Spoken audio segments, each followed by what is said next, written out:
வணக்கம், வந்தனம், நமஸ்தே, நமஸ்கார். நான் தான் உங்க குட்டி ஆர்ஜே வஷிதா பேசுறேன். நம்ம அழகப்பா பல்கலை சமுதாய வானொலியில வெள்ளிக்கிழமை நம்ம குட்டீஸ் சுட்டீஸ்க்காக இனி குட்டீஸ் நேரம் கேட்கலாம். இந்த புதுமையான நிகழ்ச்சியில நிறைய கதை சொல்லி அத்தை மாமாலாம் கதை சொல்ல நம்ம கூட இணைறாங்க. இன்னைக்கு நம்ம வானொலியில குட்டீஸ் சுட்டீஸ் நேரத்துல கதை சொல்லி சி சரிதாஜோ அவர்கள் இணைகிறார். சோ வாங்க குட்டீஸ், கதை கேட்கலாம்.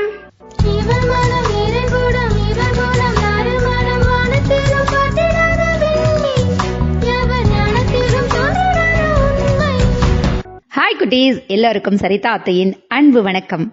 குட்டீஸ் சுட்டீஸ் நிகழ்ச்சிக்காக இன்னைக்கு நான் உங்களுக்கு சொல்ல போற கதை எந்த நாட்டு கதை தெரியுமா? கொரிய நாட்டு கதை. என்னது, கொரிய நாட்டு கதையா அப்படின்னு கேக்குறீங்களா? ஆமா, இந்த கதை கொரிய நாட்டு குழந்தைகளுக்கு பிடித்த கதைகள் அப்படிங்கிற புத்தகத்திலிருந்து எடுக்கப்பட்டது. இந்த கதையை தொகுத்தவர் கிம் சோவன் அப்படிங்கிறவர் தான். தமிழ்ல மொழிபெயர்த்துக்கிறவர் சுமா ஜெயசீலன் அப்படிங்கிறவரு.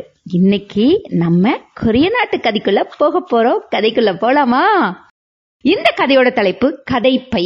ரொம்ப வருஷத்துக்கு முன்னாடி ஒரு பணக்கார குடும்பம் வாழ்ந்துட்டு இருந்தாங்க. அவங்களுக்கு ஒரே பையன் இருந்தான். அவனுக்கு கதை அப்படின்னா ரொம்ப ரொம்ப பிடிக்கும்.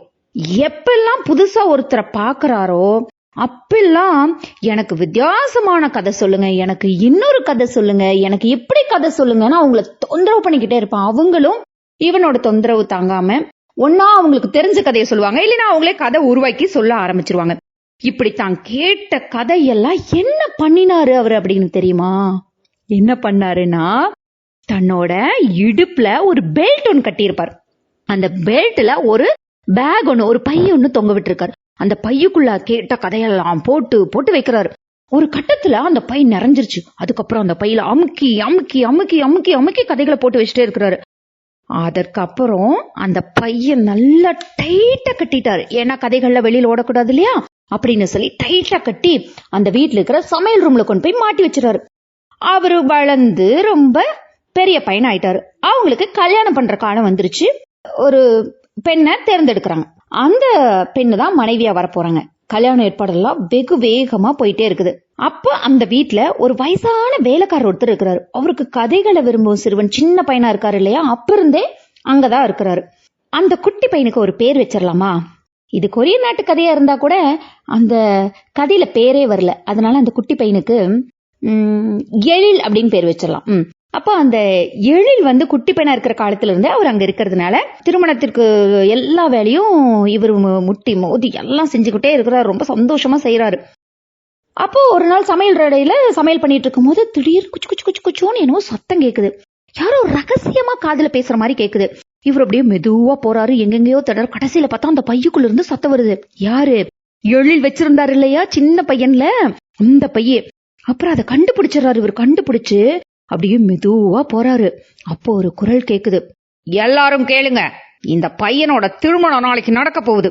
இவ்வளவு நாளா நம்மள நெருக்கமாவும் வசதி குறைவாவும் ஒன்னா சேர்த்து இந்த பையில நம்ம அடைச்சு வச்சுட்டோம் இல்லையா, நம்ம பல நாளா துன்பத்தை அனுபவிச்சுட்டு வர்றோம் இல்லையா, இதுக்காக ஏதாவது வகையில அவனை கண்டிக்கணும், அவனுக்கு ஒரு பாடம் புகட்டி ஏத்திரணும் அப்படின்னு ஒரு குரல் சொல்லுச்சு. உடனே இன்னொரு குரல், ஆமாம், நானும் இதையேதான் யோசித்துக் கொண்டிருந்தேன். அவங்க கல்யாணம் முடிச்சு பொண்ணு அழைச்சிட்டு வருவாங்க இல்லையா, அப்போ கல்யாணத்துக்கு போறதுக்கு முன்னாடியே நம்ம ஏதாவது ஒண்ணு செஞ்சிடலாம். அங்க நான் என்ன பண்ணுவேன் தெரியுமா? சாலை ஓரத்துல பழுத்து கிடக்கும் சிவப்பு பழங்களா மாறி அவனுக்காக காத்திருப்பேன். நான் ஒரு நச்சு பழம் தெரியாம சாப்பிடறதுக்கு ஆசைப்பட்டு எடுத்து சாப்பிட்டு செத்து போயிடுவான் அப்படின்னு சொல்லிச்சா. உடனே பழங்களை சாப்பிட்ட பிறகும் அவன் சாகலினா சாலை ஓரத்துல ஒரு பெரிய நீர் சுனை இருக்கும். அந்த நீர் சுனைக்கு மேல இருக்கிற குடுவையா நான் மாறுவேன். மாறி அவனுக்கு தண்ணி தாகம் எடுக்கும். என்ன பார்த்த உடனேயும் குடிக்கும் போது நான் விஷமா மாறி அவனை கொன்றுவேன் அப்படின்னு சொல்லிச்சா. உடனே நாலாவது குரல் வேகமா ஒருவேளை நீ தோத்து போயிட்டா, நான் நல்லா நெருப்புல வாட்டின கம்பியா மாறி அந்த மணமகனை முதல் முறையாக அவங்க வீட்டுக்கு, அதாவது மணமகள் வீட்டுக்கு போய் இறக்கும் போது அந்த சத்தமா சொல்லப்பா, என்னப்பா இப்படி பொறுமையா சொல்றேன்? சொல்றேன்.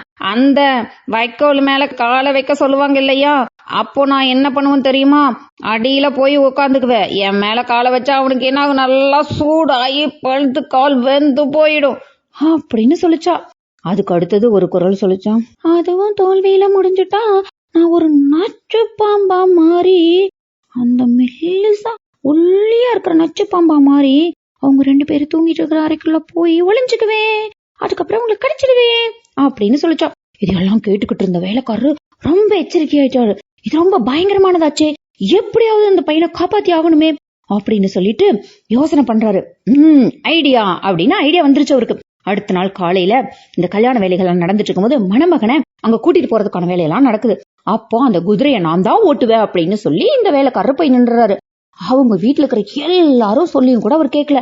சரி, இவர் நம்ம வீட்டுல ரொம்ப நாளா இருக்கிறாரே, வயசானவராச்சு, இவர் சொன்னா கேட்டுக்கலாம், சரி சரி நீங்க போங்க, இங்க இருக்கிற வேலையை வேற யாராவது வச்சு பாத்துக்கலாம் அப்படின்னு சொல்லிடுறாங்க. அதுக்கப்புறம் இவர் அந்த குதிரை வண்டிய ஓட்டிக்கிட்டு போறாரு.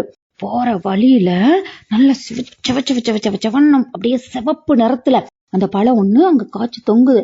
ஆஹா, இந்த பழத்தை பார்த்தாவே சாப்பிடலான் இருக்குது அப்படின்னு எள்ளுன்னு சொன்னவனையும், ஐயோ இது ரொம்ப நல்லாவே இருக்காது, இதை விட சூப்பரான பழம் இருக்கு, நான் தரேன் அப்படின்னு குதிரை வண்டிய வேகமா ஓட்டுறாராம். மறுபடியும் கொஞ்சம் தூரம் போனவனையும் ஒரு பெரிய சொன்ன ஒண்ணு தெரியுதான். அதுல தண்ணி பாக்குறதுக்கே தண்ணி குடிக்கலாம் போல இருக்குது. மேல ஒரு அப்படியே சொரக்கடவை வேற மேந்துட்டு இருக்குது. அங்க நிறுத்துங்க, எனக்கு தண்ணி குடிக்கலாம் போல இருக்கு அப்படின்னு சொன்னவனே, ஐய இந்த தண்ணி நல்லா இருக்காது, நான் உங்களுக்கு இதை விட நல்ல தண்ணியா தரேன் அப்படின்னு சொல்லிட்டு கடைசியில எங்க கூட்டிட்டு போனாரு? அந்த மணமகளோட வீட்டுக்கே கூட்டிட்டு போயிட்டாரு. அங்க போய் இறங்குறதுக்காக ஒரு பெரிய மூட்டை ஒண்ணு வச்சிருந்தாங்க. அதுல முழுசும் என்ன இருந்துச்சு, வைக்கோல் இருந்துச்சு. வைக்கோலுக்கு அடியில அந்த கம்பி இருந்துச்சு. அது யாருக்கும் தெரியல. வைக்கோல்ல குதிக்க சொல்றாங்க. ஆனா இவர் என்ன பண்றாரு, பெரியவர் அந்த எழிலனை பிடிச்சு தள்ளி விட்டுறாரு. எழிலன் போய் பொத்துன்னு கீழே விழுந்துறாரு. எழிலனுக்கு பயங்கர கோபம் இவர் மேல.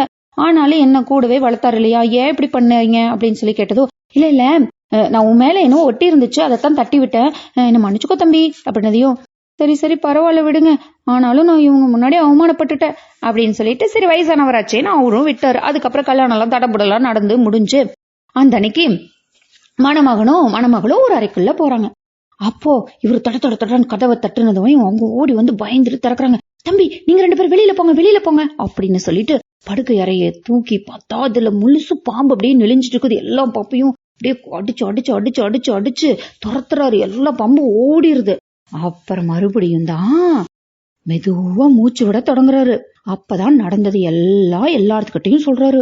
எல்லாரும் எப்படியோ பையனை காப்பாத்திட்டீங்க, ஆனா இவன் பெரிய தப்பு பண்ணிட்டான்ல, அதனாலதானே இப்படி நடந்துச்சு அப்படின்னு சொன்ன உடனேயும், அதனாலதான் கதைகளை கேட்டதுக்கு அப்புறம் தேவையில்லாத கதைகளை, பிறருக்கு ரொம்ப துன்பம் தரக்கூடிய தீங்கு தரக்கூடிய கதைகளாக மாறும்படி ஒருபோதும் அதை சேமிச்சு வைக்கவே கூடாது. நல்ல கதைகளை எப்பவுமே மத்தவங்களுக்கு கண்டிப்பா பகிர்ந்துக்கணும்.